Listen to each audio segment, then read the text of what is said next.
Right, with all this craziness going on in the market, we want to talk about 3 ways how you can hedge yourself from a market crash. That's actually where I have my handy dandy notepad here. So let's just share my screen and let's talk about 3 ways to hedge against the market crash. And one of the first things that people often say is that you can buy calls on the VXX. The VIX actually is the fear gauge of the market.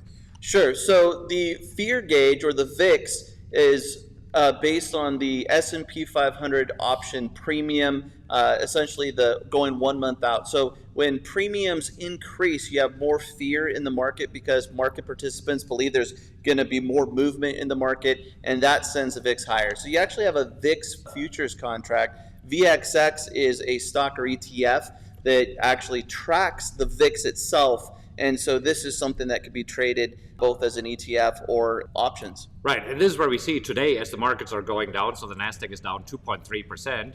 The VIX is actually jumping up 21%, or if you look at the VXS, it's jumping up 10%. So one of the ideas here is to buy calls, because whenever it is jumping like this, let's just take a look at the Nasdaq.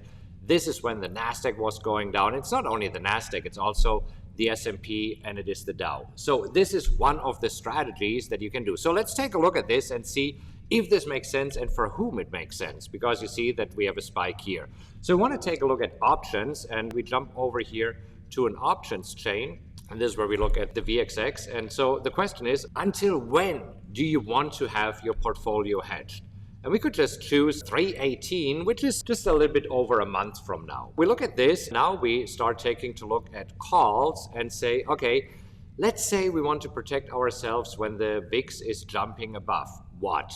What do you think would be a good level here? 22? Sure. Let's do this, okay? So just to give you an example, so above 22, and right now the last traded price would be $2.38. So let's just write this down here. So example, buy 22 calls, expiring 318. So this would be a little bit over a month from now for $2.40. Now, they're trading in 100 packs, so this means that we would have to shell out $240. This is where the idea is, if the VIX goes up and spikes, we are making money on the calls. However, there are a few disadvantages that I want to write down here. The disadvantages, and this is where probably we should say what our purpose is. Let's just assumption that you have a $100,000 stock portfolio that you want to protect. So now the question is, how many of these VIX calls should you buy to protect your portfolio? So this is where it's super difficult to actually determine the number of option contracts that you need to buy or sell. Here's the thing, like even today, it feels like the markets are really falling. They're pulling back, but you look at the spike previously and we're nowhere near those highs, right? So even if the markets are falling, it could be that the VIX doesn't spike as much as you expect, but also when you go to buy them, because the markets are falling, you're going to overpay. Right. The other thing is, as you can see, if you're looking back at the VIX, these spikes, they happen quickly and then they disappear. So timing is very crucial. So in order to cash in, you almost need to watch the markets on a daily basis so that you can cash in on this. And the idea of a hedge is that you say, you know what, I don't want to worry about the markets for the, let's say, next 2, 3, or 4 weeks because you're going on a vacation or you have other things to do, or I don't know, whatever it might be that you're busy, and you just say, I don't want to look at my portfolio. So this is here a huge disadvantage, that you basically need to babysit your options to cash in. And that's the tricky thing, because when you get that spike, yes, you might be able to profit from the spike, but then you're no longer hedged, right? So instead, you're paying for this kind of pseudo insurance, but then if it pulls back, then it just becomes expensive because you bought those calls. Right, because when do you sell them? When it jumps to 27, 28? And what happens if the market crashes as it did? And we're going up to, well, here it was adjusted to 320, but if you're looking at the VIX, so if you're seeing usually spikes around 30,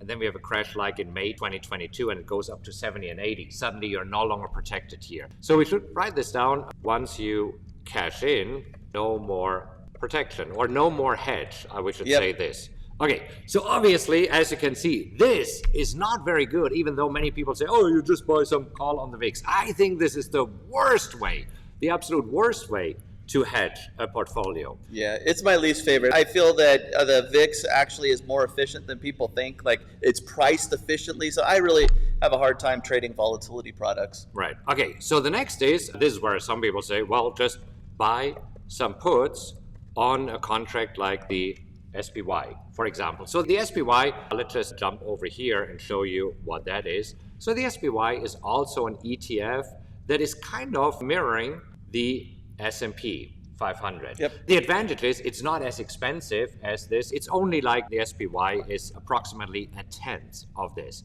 And now you can say, cool, let's do this. Let's get some downside protection in the market here. Where should we protect ourselves? At 440, if the market drops down to 440? Sure. Let's put a horizontal line in there so that you get the idea. And we take a look at this. Let's just go back here, write it down, buy puts on the SPY. And here we have another example. And so the example is that we would buy 440 puts expiring 3/18. So this would be in 1 month from now. So let's see how much this would cost us. We're looking here at the symbol is the SPY. We're choosing the same expiration. So we're going out to 3/18 to give us approximately a month. Let's just look here at the 440. The 440 put, we have a last traded price here of $9. Wow, $9.07, but let's just round up here to $9. So this would cost us $9 per option. That sounds fairly expensive. So let's talk about the advantages first. For the advantages, it is fairly easy to calculate how many contracts we need to protect our $100,000 portfolio. Because if we would trade 2 option contracts, with this we have what, 88,000 protected, which is kind of yeah, because one option contract with the price of $440 per share times 100, it's 44,000. You multiply by 2, that gives you 88. Okay, so that's not bad at all. So let's talk about the disadvantages. And the disadvantages is that we have a pretty expensive insurance. Yeah. So let's talk about why is this so expensive? Well, again, we need to buy 2 440 puts for $900 each. So the cost of this hedge is $1,800. So this also means that to the downside protection, your break even is actually $9 lower here than the 440. Yep, so it drops down to 331. 431. Plus, and also, here's the deal, also to the upside. So this means that right now, the stock has to move, or the SPY has to move $9 higher for you to actually make money, to make back the cost of these options here. So this is important to understand. So the idea here is if you have a portfolio that is loosely tracking the S&P 500, right? If it's basically mimicking the overall market, the S&P 500 is a good proxy for the US markets. When you buy those puts, they're expensive because the market has dropped a little bit, so you're paying a lot. And for you to offset that hedge, like you said, that portfolio would need to go up to offset that expense. And for you to really be making money, it needs to drop some. If it doesn't drop below 431, you're not making any money on the puts. So that doesn't sound very efficient. Okay, so far we're not off to a good start, but I think it is super important that you understand your different options, yeah, pun intended here, so that you know when somebody just said, oh, you just buy puts. It's not that easy, or you just buy calls on the VIX. And here's the thing. This would be the cheapest option, in my opinion, to try and get insurance, right? But I think that the trickiest thing here is we just went out a month. If we went out 6 months, it's going to be way more expensive. And think of all the times when the market isn't falling, right? So if you're trying to hedge yourself and you're just paying that $1,800, all of a sudden you're out $10,000, 10%. Okay, now before we go to the third thing, I think it also might make sense to look up, well, what is the definition of a hedge? What exactly we are talking here? We're not talking about protecting yourself. We are talking about hedging yourself. And I looked it up. Oh no, this was the wrong. Okay.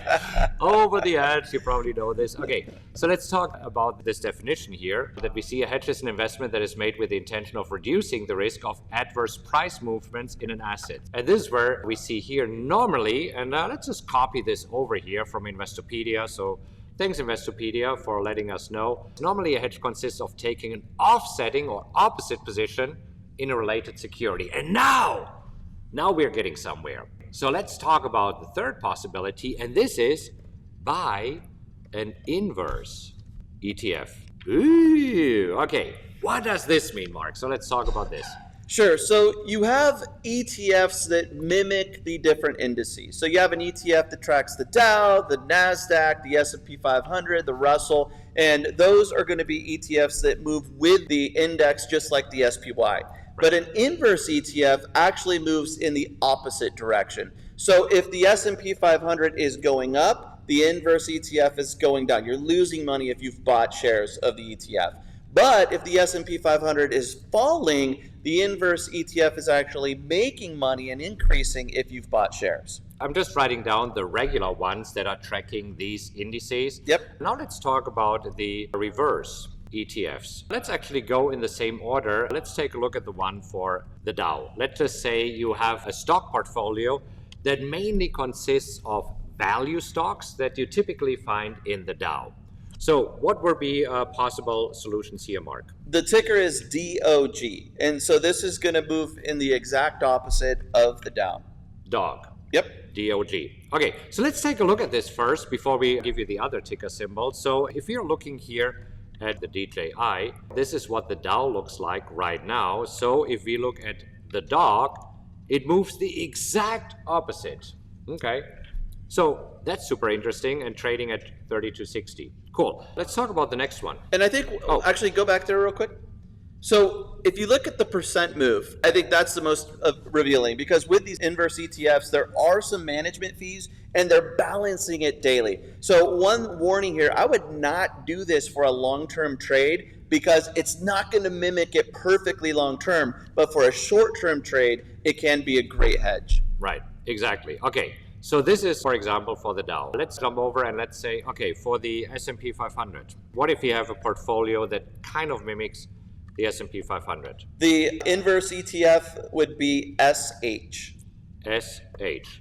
Okay, interesting. So we can also take a very quick look at this, because then we show you something really, really cool. So SH, again, if you look at the S&P 500 today, down 2.18%. This one exactly up 2.18%. Exactly. So it doesn't get any better. So let's also talk about for the NASDAQ. With the NASDAQ, it would be PSQ would be the opposite. So or inverse. PSQ would be, not the reverse, the inverse. I should say the inverse ETF. Okay, good. So here is a problem. So the disadvantage of this is, if you buy those, you have to tie up a lot of buying power. So if you have a $100,000 portfolio and you want to protect yourself, you have to buy $100,000 worth of DOG, SH, or PSQ. So this is where the downside is, require a lot of buying power. And you might not have this buying power in your portfolio. You might actually tap into margin to do this, or you might say, I don't have this. And this is where we want to show you something really, really cool. So Mark, let's talk about what would be, in our opinion, the best way if you are planning to hedge a portfolio. And this would be what's known as a leveraged ETF. And in this case, it would be a leveraged inverse ETF. And so you might have heard us say we do not like to trade these with the wheel, and that's for a reason, because they're magnifying gains and losses. But for a hedge, it actually is a useful tool for someone that doesn't want to close positions but wants to manage their risk if something's going on short term. All right, fantastic. So let's take a look at some of those. Let's get started again with the Dow. So what would be a leveraged one for the Dow? So 2 times the movement in the Dow would be DDM. DDM. And then 3 times the movement would be UDOW, UDOW. UDOW. Okay, now let's take a look at UDOW. Let's get started with this one. UDOW is actually right now, today, losing. Is that correct? You have the wrong one. I apologize. I looked at my notes wrong. It was SDOW, not UDOW. SDOW. Okay. So the Dow Jones is down 1.81%, and this one is up 5.31%. So we have 5.31 divided by 3. It's 1.77. And as you can see, it's changing here all the time. Sure. Okay. So what do you want me to check? The other one? I just want to make sure that the other one's DXD. I think I gave you the wrong one. DXD? For the 2X. Okay, good. On your notes. On my notes. So let's do this. So Yep. let's just talk about this, of why this makes a lot of sense before we give you the ones for the S&P and the NASDAQ. Because especially if you take a 3 times leverage, as you can see, that's where we go back here to SDAO, you basically only need a third of the buying power because it moves 3 times as much. Yeah, so if you have a portfolio that's a little more value oriented, and you're looking at your portfolio and you see that when you have up days, it's really mimicking the movement in the Dow, then this is where you can buy shares in $33,000 worth instead of the 100,000, but you're going to get a real nice inverse move, making money on the SDAO while you're losing money on your portfolio, but hedging and balancing it out. All right, so let's take a look at the other ones really quick, and then we tell you the advantages and disadvantages of this approach. So the 2x for the S&P. The 2x for the S&P is SDS. SDS. And the 3x? SPXU. SPXU. Okay, and for the NASDAQ, if you have a portfolio that consists mainly of value stocks or tech stocks? For the NASDAQ, it's QID for 2x. Okay. And it's SQQQ for 3x.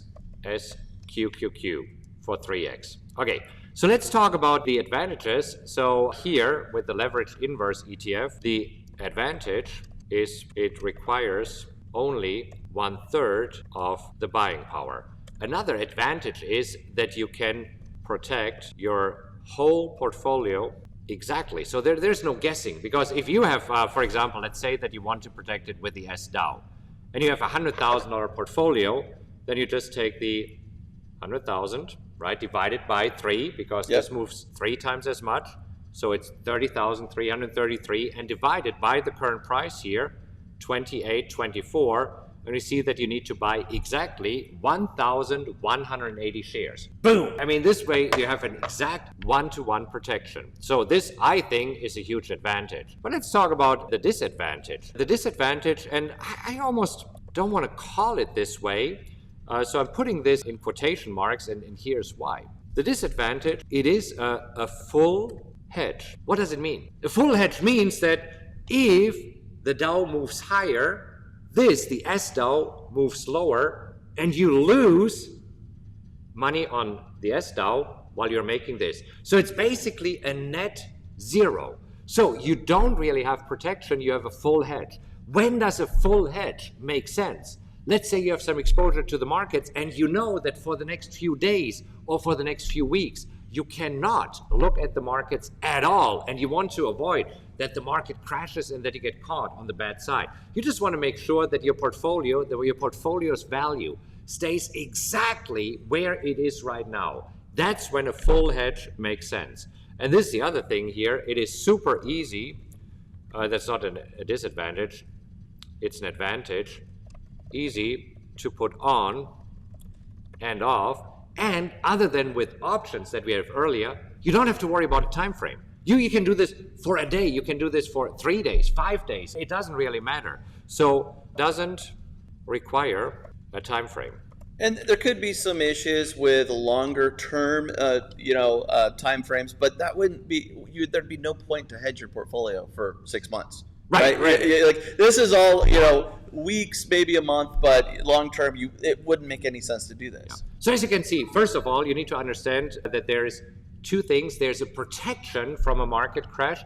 This is where, if you go back here, a protection from a market crash would be, for example, with buying calls on the VIX or buying puts on the SPY. If this is something like today, where the CPI number was released, and you're worried about that the market could tank, you can put these trades on and kind of babysitting them. But if you truly want to hedge your portfolio, meaning that you're removing all of the risks right now, both to the upside and the downside, and you say, you know what, where my portfolio is right now, that's where I want to pick off, then we believe that buying an inverse ETF and buying leveraged inverse ETFs should actually make this here a heading, that this might be the best thing that you can do to fully protect yourself. And the nice thing is, for those of you who understand options, there's no volatility crush, right? So this is where you are hedged if there is a drop. But like with CPI, it could be that with options, they priced in a bigger drop, so you think you're making money or having it offset, and you're really not because of the way options are priced. So this would be the ideal way to do it. Okay, so now you know three ways how to hedge your portfolio against a market crash. And if you find this helpful, click on like and subscribe to this channel. Hit the little notification bell. This way, get notified whenever we release a new video. And take a look at these videos that should be popping up right now. And we'll see you in the next one.